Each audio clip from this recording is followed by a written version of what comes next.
모든 일 위에 뛰어나이네. 예수는 주, 예수는 주. 모든 무릎 꿇고 경배를 드리세. 예수는 만유의 주님. 예수는 주, 예수는 주. 온 천하 만물을 그보다 영광을 돌리세. 예수, 예수,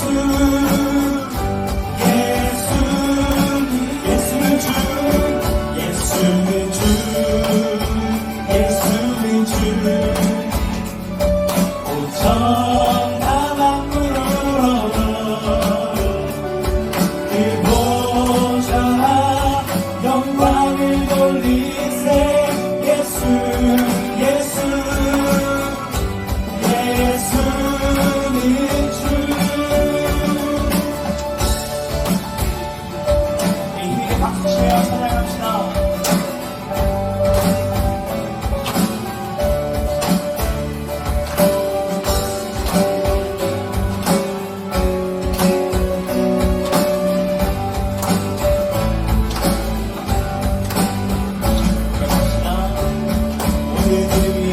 모든 일 위에 뛰어나는 예수는 주, 예수는 주, 예수는 주. 모든 무릎 꿇고 경배를 드리세. 예수님 나를 한 번 더. 모든 일 위에, 모든 일 위에 뛰어나는 예수는 주, 예수는 주. 모든 무릎 꿇고 경배를 드리세. 예수는 만유의 예수는 주, 예수는 주, 예수는 주. 온 천하 만물을 그보다 영광을 돌리세. 예수, 예수, 예수, 예수는 주, 예수는 주, 예수는 주. 천하 만물을 그보다 영광을 돌리세. 예수, 예수, 마지막으로 예수는 주, 예수는 주, 예수는 주. 온 천하 만물을 그보다 영광을 돌리세. 예수, 예수,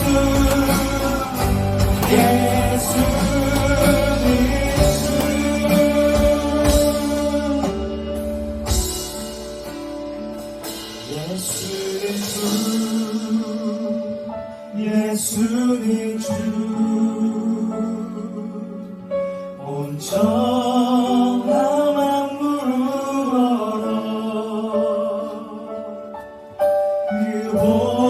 그보다 영광을 돌리세. 예수, 예수, 예수님. 먼저 고백합시다. 예수, 예수는 주, 예수는 주. 온 천하 만물을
성경은 하나님을 아는 지식에 대해서 말씀합니다.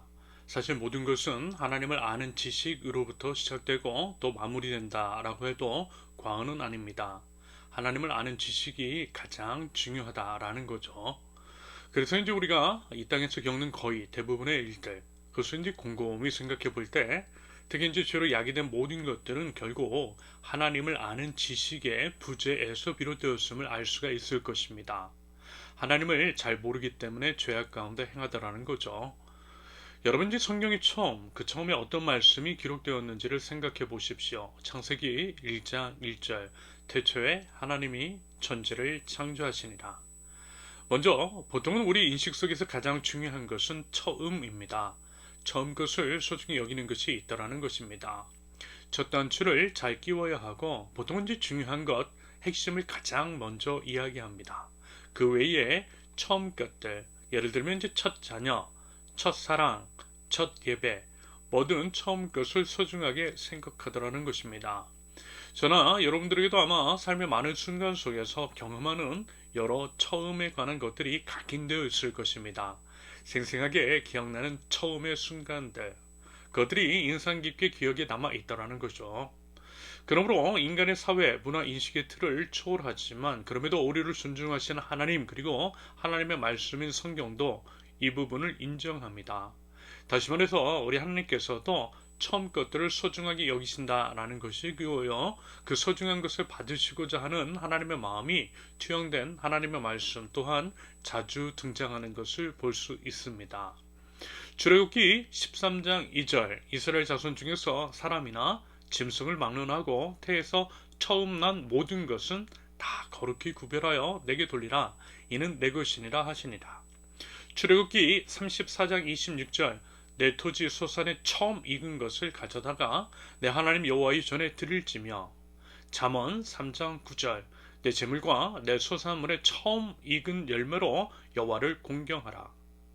이처럼 처음 것은 중요하고 가장 중요한 것을 하나님께 드림으로써 모든 것이 하나님의 것임을, 하나님께서 주인이심을 인정하는 것이 우리의 신앙인들의 마땅한 자세입니다. 하루의 첫날인 새벽을 하나님께 드리는 것, 그럼으로써 하루를 시작하는 것, 일주일 중 첫날인 주일을 이렇게 이제 예배함으로써 하나님께 드리는 것, 그럼으로써 일주일을 예배로 시작하는 것, 다 같은 맥락이라는 것입니다. 여러분, 말하자면 이것이 이제 우리 신앙이고 예배이며 예배의 근본 정신이고, 그렇기 때문에 모든 피조물들은 하나님께 가장 좋고 중요한 처음 것들을 드리고자 하는 자세를 가지고 하나님을 위해, 하나님의 영광을 위해서 살아가야만 하는 것입니다. 이것이 하나님의 창조 목적임을 우리는 기억합니다. 이사야 43장 7절, 내 이름으로 불려지는 모든 자 곧 내가 내 영광을 위하여 창조한 자를 오게 하라. 그를 내가 지었고 그를 내가 만들었느니라. 이사야 43장 21절, 이 백성은 내가 나를 위하여 지었나니 나를 찬송하게 하려 함이니라. 그러면서 여러분, 창세기 1장 1절도 이와 같은 맥락에서 우리 한번 깊이 묵상해 보자라는 것입니다. 사실 창세기 1장 1절이 성경에서 제일 중요하다라고도 할 수 있어요. 창세기 1장 1절을 통해 하나님이 누구이신 줄을 알고 또 믿으면 모든 것들은 자연스럽게 정리가 되기 때문입니다. 바꿔 말하면 창세기 1장 1절을 믿지 않기 때문에 우리가 이제 죄를 저지르며 사는 것일 수 있고요. 예수님께서 그 죄를 사하시기 위해 오신 것이며 십자가 위에 돌아가신 것일 수도 있다라는 것입니다. 창세기 1장 1절은 우리의 온 우주의 처음을, 기틀을 세우는 말씀인 것입니다. 그래서 보세요. 태초에 모든 것들의 처음, 우리가 알고 있는 시간의 개념도 초월하는, 우리가 감히 상상할 수도 없는 그때에 하나님이 시간보다 더 앞서 계신, 시간마저도 창조하신 하나님, 유일하신 하나님께서 천지를, 온 우주 만물, 우리 인간이 밝혀낸 우주와는 비교가 되지 않을 만큼의 광대한 온 우주를 창조하셨습니다. 여러분, 하나님이요 창조주세요. 이 땅에 존재하는 모든 것들, 우리가 알고 있고 우리가 이제 상상하고 있는 것들보다 훨씬 더 다양하고 많은 것들, 그리고 신비로운 것들을 모두 창조하셨습니다. 유일하신 창조주 하나님이십니다. 그러므로 여러분, 모든 것은 하나님의 것이겠죠. 하나님의 소유물이라는 것입니다. 하나님의 주인이세요. 그러면서 주인은 자신의 소유물을 자기 마음대로 해도 됩니다. 자기의 뜻대로 살리기도 하고 죽이기도 하죠. 그래도 괜찮아요. 왜요? 주인이니까. 그것이 주인의 마땅한 권리입니다. 예전에 노예가 인정되는 시대의 주인들은요, 사람에 대해서도 그랬습니다. 노예들을 주인의 마음대로 했어요. 자기 마음대로 사고 팔기도 했고, 자기 기분에 따라서 죽이기도 했고, 살리기도 했습니다.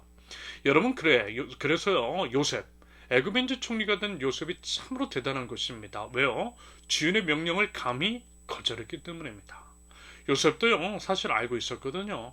여주인 보이디발의 아내 그 여자의 명령을 거절하는 것은 자신이 죽을 수도 있는 일이었음을 분명히 알고 있었습니다. 하지만 사람보다 위에 계신 하나님을 더 두려워하는 요셉이었기 때문에 사람이 아니라 하나님의 명령에 순종했던 거예요. 진정으로 두려워해야 할 한 분, 하나님을 두려워했던 참 믿음의 사람이었습니다. 누가복음 12장 5절, 마땅히 두려워할 자를 내가 너희에게 보이리니 곧 죽인 후에 또한 지옥에 던져놓는 권세에 있는 그를 두려워하라. 내가 참으로 너희에게 이르노니 그를 두려워하라. 그래서 말하자면 하나님을 경외하는 요셉, 그가 보디발의 아내를 거절한 것은 죽음을 선택했던 것이라 할 수 있고요. 그것은 결국 십자가의 선택이었습니다. 하지만 십자가는 죽음이지만 또한 생명이니 십자가의 선택을 했던 요셉을 하나님께서 살려주시고 세워주셨던 것입니다. 죽어야 사는 비밀. 정리가 된 요셉, 그의 삶 속에 있는 선택은 죽어야 사는 십자가의 비밀이 담겨 있습니다. 아무튼 하나님은 온 우주 만물의 창조자, 우리 역시 하나님께서 만드셨어요. 하나님께서 만드셨다라고 창세기 1장 1절, 하나님이 계시해 주신 책, 특별 계시인 성경이 처음부터 분명하게 말씀합니다. 그러므로 우리는 하나님의 것이라는 것입니다. 하나님이 우리의 주인이시라는 거죠. 하나님이 주인이심을 알고 또 믿으면 우리가 하나님께 어떠한 자세로 임해할 것인지에 대해서도 당연히 알 수가 있을 것입니다. 바꿔 말씀을 드리면 하나님이 누구이신지를 모르니까, 다시 말해서 하나님이 태초에 천지를 만드신 창조주이심을 모르기 때문에 창세기 1장 1절을 모르고 믿지를 않기 때문에 우리 마음대로 사는 것이겠죠. 하나님이 아니라 내가 주인 되어서 사는 것은 그 때문입니다. 우리가 죄악 가운데 행하는 이유는 바로 그 때문일 수 있어요. 하나님을 잘 몰라서. 우상 숭배하는 것일 수 있어요. 생명이 하나님을 모르기 때문에 사망의 길로 걸어가는 것일 수 있고, 하나님을 모르는 저들이 이 세상에 가득하기 때문에 이 세상 가운데에 사망의 냄새가 진동하는 것일 수 있습니다. 여러분, 그래서요, 하나님께서 보내신 여러 선지자들이 이렇게 목이 터져라 외쳤던 것이겠죠. 하나님의 마음을 대변하면서 이와 같은 말씀을 선포했던 것입니다. 호세아 6장 6절, 나는 인애를 원하고 제사를 원하지 아니하며 번제보다 하나님을 아는 것을 원하노라. 여러분, 하나님은요, 분명 이렇게 말씀하셨습니다. 제사, 번제, 지금으로 말씀을 드리면 예배, 이렇게 이제 주일에 모이고 정기적으로 모여 하나님께 예배를 드리는 것보다 하나님을 아는 것을 원하신다라고 말입니다. 하나님께서 가장 좋아하는 것이 인애임을 말씀하셨어요. 다시 말해서 하나님은 하나님을 사랑하고 이웃을 사랑하는 것을 더 원하신다라고 분명하게 말씀해 주셨습니다. 그러므로 아무리 우리가 이제 근사한 예배당을 짓고 그곳에 수많은 사람들이 모여서 화려한 음향과 영상과 조명과 시설을 통해 하나님을 예배한다 할지라도 그 안에 하나님을 아는 지식이 없으면 서로 사랑하지도 않고, 그래서 서로를 챙기지도 않고, 같은 예배당 안에서 예배한다라고는 하지만 서로에 대해서 관심도 없다면 하나님은 그 예배를 받지 않으신다라는 것입니다. 왜요? 그것은 하나님을 몰라서 하는 것이니까. 하나님이 정말 뭘 원하시는지를 알아야 한다라는 것입니다. 여러분, 이 부분은요, 정말 진지하게 한번 묵상해 보실 수 있기를 바랍니다. 하나님께서 어떤 예배를 받기를 원하시며 어떤 예배를 드리는 교회를 원하시는지를 말입니다. 여러분, 우리 기억을 한번 더듬어 보자고요. 예수님께서 이 땅에 오셨을 때를 말입니다. 예수님께서 무섭게 꾸짖으셨던 바리새인, 서기관, 그리고 제사장 무리들, 그와 같은 종교 권력자들, 여러분, 그들이 하나님을 예배하지 않은 것이 아니었습니다. 오히려 그들은요, 열심히 예배했어요. 주기적으로 정해진 율법에 따라서 하나님을 예배했습니다. 율법도 잘 알았고요, 헌금도 많이 했어요. 율법에서 지키라고 하는 것도 거의 다 지켜 행했습니다. 겉으로는요, 완벽했어요. 그런데요, 예수님은 그들을 꾸짖으셨습니다. 그럼 왜요? 겉으로 드러나는 모습만 보면 참으로 모범적인 자들을 예수님께서 왜 꾸짖으셨나라는 것입니다. 그것은 그들이 정작 하나님은 몰랐기 때문입니다. 하나님에 대한 지식과 정보는 많이 있었는지는 몰라도 정작 하나님은 몰랐기 때문에 그랬어요. 그렇다면 여러분, 어떻게 그럴 수가 있을까요? 하나님을 가장 잘 아는 것처럼 보이는 이들이 어떻게 하나님을 모를 수가 있는 것이냐라는 것입니다. 혹시 이렇게 말씀을 드리면 이해하실지도 모르겠습니다. 가끔 보면 저는 이제 잘 모르는 사람이 저를 안다라고 할 때가 있어요. 한 번도 만난 사람이 아닌데 그렇게 말하고 다니는 사람이 있어요.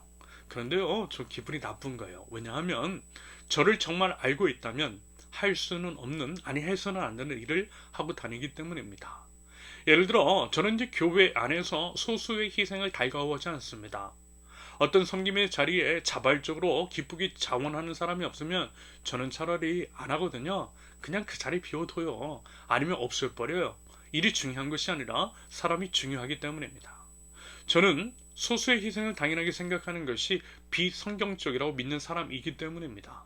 그래서요, 저는 제 기억에 한 번도 그랬던 적 없어요. 누군가에게 잘 보이기 위해서 그런 식으로 강요한 적도 없습니다. 오히려 저는 이랬죠. 주위에 여행을 다녀오겠다라고 하는 사람들에게 잘 다녀오라고 했어요. 그 사람이 혹 섬김을 하고 있더라도 그러라고 했어요. 한 주쯤 비워둬도 괜찮다라고 했습니다. 즐겁게 여행하는 것도, 가족과 함께하는 것도, 하나님께서 주신 것들을 누리는 것도 모두 예배라고 했습니다. 사역의 자리에 사람을 억지로 끼워 넣지 않았다라는 것입니다. 왜냐하면 저는 이것이 한 사람을 사랑하시는 주님의 마음이라고 생각했거든요. 인애가 가득하신 하나님이심을 알고 있었기 때문에 취했던 선택이었고, 저의 변하지 않는 사역 방침 및 목회의 방향성입니다. 그런데 마치 제가 이제 겉으로 드러나는 것에 신경을 쓰고 강요하는 사람처럼 여기고, 그런 식으로 또 사람들을 몰아간다면, 예를 들어 찬양팀에 이제 모든 세션이 무조건 있어야 한다라고 강요를 하고, 그러면서 이제 몸이 너무 아파서 교회에 나오는 것도 너무 힘들어하는 사람에게까지 무조건 나와서 섬김의 자리에 서라고 했다라고, 설령 죽는다 할지라도 섬김의 자리에 나와서 죽으라고, 그래야만 하나님께서 기뻐하신다라고 하는 식으로 말을 한다면, 제가 그런 말을 했다라고 이야기한다면, 혹시라도 그런 사람이 있다면요, 여러분, 그 사람은 저를 모르는 사람입니다. 저를 전혀 모르는 사람인 거죠. 그런 사람에게 그 사람에게 이제 속으면 안 된다라는 것입니다. 여러분, 말하자면요, 이런 것일 수 있겠어요. 하나님을 아는 지식이라고 할 때 여러분, 그 지식은요, 단순한 정보를 의미하는 것은 결코 아닙니다. 하나님의 속마음, 본뜻, 하나님이 정말 어떤 분이신지를 아는 것을 의미합니다. 그것은 당연히 하나님과 인격적인 교제를 전제하겠죠. 인격적으로 교제하고 친밀해졌을 때 비로소 알게 되는 것입니다. 하나님이 어떤 분이신지, 하나님이 어떤 것을 원하시는지를 알게 되는 거예요. 그러한 알문, 깊은 친밀함 속에서 형성이 되는 것이고, 그래서 이제 성경에서 하나님을 안다라고 할 때 쓰인 단어는 남성과 여성이 성관계를 할 만큼 깊고 친밀한 관계를 통해 서로를 깊이 아는 것과 같은 단어를 사용하고 있더라는 것입니다. 그래서요, 여러분, 정말 하나님을 아는 사람은 이래요. 예를 들어 하나님이 겉으로는 첫 소사물을 드리라고 11조를 바치라 라는 말씀을 하셔서도 그 사람이 당장 먹을 것이 없어서 힘겨워하고 있는데 그것까지 다 드리라고 하시는 것은 아니라는 것을 알고 있어요. 왜요? 하나님은 그런 분이 아니시기 때문입니다. 오히려 하나님은 우리를 사랑하시는 분이시거든요. 그리고 하나님께서 무슨 그런 것들을 필요로 하시는 것도 아니기 때문입니다. 오히려 그것들은 하나님께서 다 만드신 것인데 그게 더 뭐가 필요하시겠냐라고 하는 것을 알아요. 말씀만으로도 온 천지를 만드신 분인데 여러분, 당연히 그러하심을 알겠죠. 다만 하나님은 우리의 중심을 보고 싶어 하신다라는 것들을 압니다. 그래서 하나님을 정말 아는 사람은 그와 같은 의미에서 그와 같은 말씀을 하신 것일 뿐이라는 것을 알고 있어요. 사람이 보통 물질인지 집착을 하고 그것에 얽매여 있고, 물질이 주인이 되어버린 세상에서는 더더욱 그러하니 정말 주인이 누구인지, 하나님이신지 물질인지를 증명해 보이라는 측면에서 물질을 드리라 하신 것임을 압니다. 물론 성경에는요, 아무것도 없는 사람들, 예를 들면 이제 두렵던 헌금을 했던 과부라든지, 얼마 남지 않는 밀가루와 기름으로 마지막 식사를 먹고 죽으려 했던 사르밧 과부에게 그것마저 드리라고 하신 것이 있습니다. 하지만 그것들은요, 표면적으로 드러나는 액수가 아니라 그 마음의 중심을 보신다라는 의미인 것이고요. 그 이후에 더 많은 것들을 채워주시기 위한 의도로서 일종의 테스트를 하신 것이라는 것을 알고 있습니다. 하나님을 정말 아는 사람은 이런 의도로 알아요. 오해하지 않습니다. 그런데 만약에 그와 같은 이야기들을 예로 들어 가면서 안 그래도 당장 먹고 살 돈도 없고 생계가 막막한 이들에게 믿음을 운운하며 그것을 빼앗는 것은 하나님을 잘 모르고 하는 것입니다. 오히려 하나님을 안다면 어떻게 할까요? 생계도 막막한 사람들의 그 얼마 안 되는 돈을 뺏는 것이 아니라 차라리 그들의 생존권, 인간으로서 살아가기 위한 최소한의 기본권을 지켜주기 위해서 물질을 주겠죠. 그런 사람들에게 헌금을 강요하는 것이 아니라 오히려 헌금을 모아서 그 사람에게 줄 것입니다. 여러분, 이것이 사도행전의 초대교회 안에 가난한 사람이 없었던 이유입니다. 그리고 이것이 인애, 즉 하나님께서 원하시는 것이 하나님을 사랑하고 이웃을 사랑하되 그 둘이 같은 것임을 말씀하신 하나님의 뜻을, 하나님의 어떤 분이시는지를 아는 자의 마땅한 태도라는 것입니다. 그래서 여러분, 반복해서 말씀을 드리지만요, 하나님을 알기에 힘쓰실 수 있기를 바랍니다. 하나님의 어떤 분이신 줄 아는 것, 알되 제대로 아는 것, 그것이 제일 중요함을 여러분 꼭 기억하실 수 있기를 바랍니다. 하나님께서요, 욥에게 바라시는 것도 바로 그런 것일 것 같아요. 이것은 분명합니다. 자, 보세요. 드디어 이제 욥을 만나주신 하나님. 욥은 정말 궁금했거든요. 도대체 자기 자신에게 왜 이와 같은 일이 일어났는지. 아무리 생각을 해봐도 지은 죄가 없는 것 같은데 죄인이나 받는다라고 하고 있는 그런 심판을 받고 있는지에 대해서 너무 궁금하기도 하고 또 억울했습니다. 더 억울한 것은 뭐였냐면 친구들마저 자신은 이제 죄인으로 몰아가고 있다는 것입니다.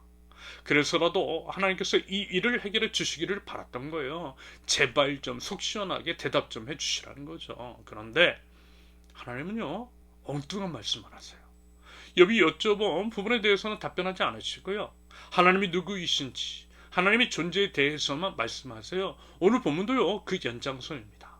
여러 동물들의 세계에 대해서, 그것들이 이제 습성에 대해서 참으로 오묘하고 신비롭고 다양하고 그러면서 이제 고유한 본성을 가진 동물들에 대해서 말씀하세요.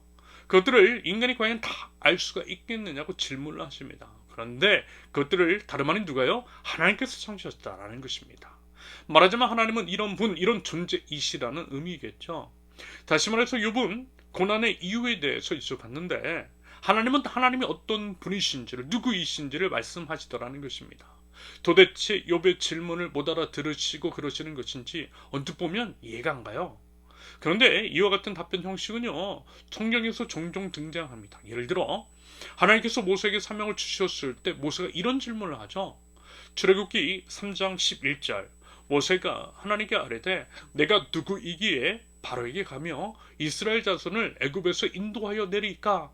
그랬을 때 하나님의 답변입니다. 출애굽기 3장 12절, 하나님이 이르시되 내가 반드시 너와 함께 있으리라. 내가 그 백성을 애굽에서 인도하여 낸 후에 너희가 이 산에서 하나님을 섬기리니 이것이 내가 너를 보낸 증거니라. 이 또한 엉뚱한 답변 아닙니까? 모세는 자신이 대체 누구냐고, 무슨 능력으로 바로에게 가서 이스라엘을 구원할 수 있겠느냐라고 그렇게 질문을 드렸으면 그래 너는 누구야? 라고 하는 식으로 말씀해 주시는 것이 맞는 것일 텐데 하나님은 오히려 너는 애굽에서 이스라엘을 구원해 낼 것이고 이 산에서 하나님을 섬길 거야 라고 말씀하셨잖아요. 분명한 동문서답입니다. 그런데요, 여러분, 결국 같은 맥락이라는 것입니다. 모세의 질문에 대한 답변이나 지금의 욥에 대한 질문의 답변이 똑같아요. 그리고 그것은 한마디로 이런 의미이실 것 같아요. 야 모세, 야 욥, 나 하나님이야. 너 내가 누군지 모르겠어? 너 내가 누군지 아직도 모르겠어? 여러분 느낌 오세요? 하나님께서 이렇게 답변하신 것에 대해서 말입니다. 맞아요, 여러분.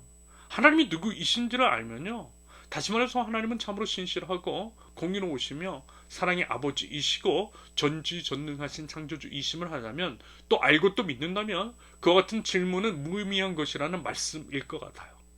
하나님이 누구이신지를 알면 그런 질문 안 할 것이라는 의미일 것입니다. 하나님을 알면 어련히 하나님께서 온전케 해주시겠죠. 하나님을 제대로 알고 있다면 억울한 것이 있을 때 알아서 풀어주시겠죠. 하나님께서 지키신 것이면 하나님께서 모든 능력으로 이루어 주시겠죠. 그러므로 하나님이 하나님이심을 안다면 그런 질문은 할 필요가 없다라는 것입니다. 그래서 하나님이 누구이신지를 먼저 알라는 것인 것 같아요. 그래서 욥의 질문에 답변하시기보다는 하나님의 어떤 분이신지를 말씀해 주셨던 것입니다. 하나님을 알면, 하나님만 제대로 알면 끝나는 것이니까. 문제는 우리가 이제 지금 겪고 있는 문제, 어려움, 힘든 고난 자체가 아니라 우리가 아직도 하나님을 모른다라는 것일 수 있다라는 거죠. 여러분, 우리는요 과연 하나님을 제대로 알고 있는 것이 맞는 걸까요? 지난 한 주 동안 아내가 이제 수술을 하고 입원을 하고 여러 일들을 겪었어요. 지난번에도 말씀을 드렸듯이 비단 아내의 수술뿐만 아니라 계속해서 일이 있었습니다. 이번 이제 수술만 하더라도 의사 선생님마저도 놀랄만한 크기, 생전 처음 보셨다라고 하는 거대 근종이 생긴 것도 그렇고요. 수술도 이제 처음 예상했던 시간보다 훨씬 길게 거의 5시간이나 걸린 것도 그렇고요. 그래서 입원 기간도 하루 더 늘어난 것도 그렇고요. 생각해보면 왜 이런 일이 일어나는 거지? 라고 할 만한 것이 적지 않았습니다. 특히 이제 올해 더 그랬던 것 같아요. 그런데 여러분, 이제 그것들을 통해서 하나님께서 이제 저에게 뭐라고 말씀하신 줄 아세요? 야, 김현서, 너 내가 누군지 몰라? 금세 잊었어? 야, 나 하나님이야. 널 구원한 하나님. 이제까지 널 가장 좋은 길로 인도한 하나님이야. 그런데 그런 날 못 믿어? 같이 말씀해 주신 것 같았습니다. 그러면서 이제 생각나게 해주시더라고요. 하나님이 이제까지 제 삶을 통해 어떤 일들을 이루어 주셨는지를 말입니다. 설령 그 당시에는 안 좋은 일, 억울한 일, 대체 왜 이런 일이 일어났는지 모르겠던 일마저도 지나고 나보면 결국에는 상상하지도 못했던 좋은 일로 바꾸어 주시고 선함으로 채워주시고 여러 돕는 손길들을 보내주시고 그래서 더 좋게 만드셨던 신실하신 하나님, 사랑의 아버지, 참 좋으신 주님이심을 다시 한번 깨닫게 해주셨어요. 결국에는요 하나님이 늘 오르셨다라고 하는 것을 생각나게 해주시더라는 것입니다. 하나님은 지금 그런 하나님이셨어요. 그런데 그 하나님을 잠깐 까먹고 있었던 거죠. 그 까먹었던 것을 다시금 생각나게 해주셨던 것입니다. 그러면서요 하나님의 어떤 분이신지를 아니까 다시 한번 상기하니까 마음이 평안해지는 게 있더라고요. 그래서 오히려 하나님께 투정 부리고 그랬던 것이 참으로 부끄럽고 죄송했습니다. 여러분 어떠십니까? 하나님 아세요? 하나님은 어떤 분이신지를 정말 아세요? 하나님은 지금 욥기를 통해서 저 여러분들이 이런 것을 원하시는 것 같습니다. 하나님의 하나님이심을, 하나님을 제대로 알기를 원하시는 것 같아 보여요. 하나님을 제발 좀 제대로 알라는 거죠. 제발 오해하지 말고 하나님이 어떤 분이신 줄 알고 또 믿으라는 것입니다. 욥에게 하나님의 어떤 분이신지를 장황하게 말씀해 주시는 것은 바로 그런 의미인 것 같고요. 비단 욥에게 뿐만이 아니라 지금 저와 여러분들에게도 동일하게 말씀해 주시는 것 같습니다. 야, 넌 내가 누군지 알긴 아는 거니? 여러분, 우리 아버지 하나님이 누구이신지 알긴 하세요? 우리 크신 하나님을 알면 아무리 커 보이는 문제도요 한없이 작다라고 하는 것을 깨닫게 될 것입니다. 나를 나보다 더 사랑하시는 주님, 그래서 나 없이 사시기보다 차라리 나를 위해서 죽는 편을 택하신 주님께서 결국 우리를 구원해 주실 것이고 우리는 감히 상상하지도 못했던 좋은 길로 인도해 주실 줄로 믿습니다. 마지막으로 여러분, 온 땅의 주인이라고 하는 찬양, 여러분 그 가사를 아시죠? 온 땅의 주인 되신 주님께서 내 이름을 아시고 상한 마음도 돌봐주신다라고 하는 것. 나는 비록 오늘 피었다지는 이름 없는 꽃과도 같은 그런 보잘것없는 존재이지만 그럼에도 하나님은 나를 붙드시고 내 부르짖음에 응답하시며 나를 귀하게 여기신다라고 하는 이 찬양의 가사. 여러분, 그분이 내 하나님 아버지이심을 믿고요, 부디 그 믿음을 가지고요 모든 상황 속에서 더욱 우리 주님을 바라보며 나아갈 줄 아는 하나님 나라 백성 저와 여러분들이 있을 수 있기를 예수님의 이름으로 축원합니다. 함께 기도합니다. 온 땅 온 우주의 주인이신 여호와 하나님을 찬양합니다. 참으로 광대하신 주님, 전능하신 하나님, 무엇보다 저희를 참으로 사랑하시는 아버지 하나님, 그 하나님을 신뢰하며 주님 앞으로 한 걸음 더 나아갑니다. 하나님의 하나님이심을 알아 하나님을 하나님으로 모실 줄 아는 저희가 되게 하시며 들의 백합화와 공중의 새들도 입히시고 먹이시는 우리 하나님이심을 믿는 믿음으로 저희 또한 사랑으로 돌보시고 선한 길로 인도해 주심을 믿는 제가 되게 하옵소서.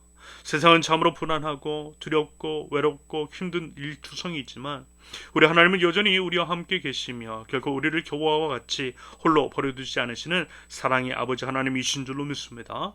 그 하나님을 바라봅니다. 그 하나님을 더욱더 알기를 원합니다. 지혜와 계시의 영을 저에게 부어주시사 하나님을 아는 지식이 더욱더 풍성하도록 하나님 저에게 은혜를 더하여 주시옵소서. 막연히 아는 하나님이 아니라 선명하게 알고 또 믿는 하나님, 하나님을 아는 분명한 지식으로 하나님을 더욱더 붙들 줄 아는 믿음의 권속들 모두가 될 수 있도록 우리 하나님 저를 인도하여 주시옵소서.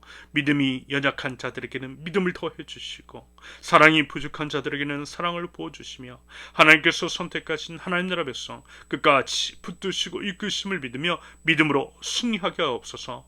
본인과 식구들, 마음과 육체의 질병, 경제적인 문제나 가정, 직장 관계의 여러 어려움 가운데 있는 사람들을 하나님 불쌍히 여겨주시며 그 모든 것들을 붙들고 기도할 때에 하나님 해결하여 주시옵소서. 만물의 주관자가 되시는 주님께 답이 있음을 알게 하시사 먼저는 하나님의 나라와 하나님의 의를 구할 때에 이 모든 것들을 더해주시는 모든 것들을 해결해 주시는 우리 하나님을 경외함하고 하나님을 더욱더 찬양할 줄 아는 하나님 나라 백성 되게 하옵소서. 한 해를 마무리하고 있는 이 시점 지난 한 해 동안 이미 베풀어 주신 하나님의 은혜를 기억하고 또 감사하게 하시사 앞으로 베풀어 주실 은혜 또한 미리 감사함으로써 새해를 준비할 줄 아는 믿음과 지혜를 하나님 허락하여 주시옵소서. 이제는 우리 주 예수 그리스도의 은혜와 아버지 하나님의 극진하시는 사랑과 성령님의 교통하심이 온 땅의 주인 만물의 주관자이신 여호와 하나님을 온전히 신뢰하는 믿음으로 나아가는 하나님 나라 백성들 우리 선영계 모든 권속들 위해 이제로부터 영원토록 함께 하시기를 간절히 축원합니다. 아멘. 감사합니다. 오늘 예배를 마쳤습니다. 이번 한 주도 온 땅의 주인이신 여호와 하나님을 신뢰하고 믿으며 그 하나님 안에서 온전한 삶을 살아가는 저와 여러분들 되실 수 있기를 바랍니다. 감사합니다.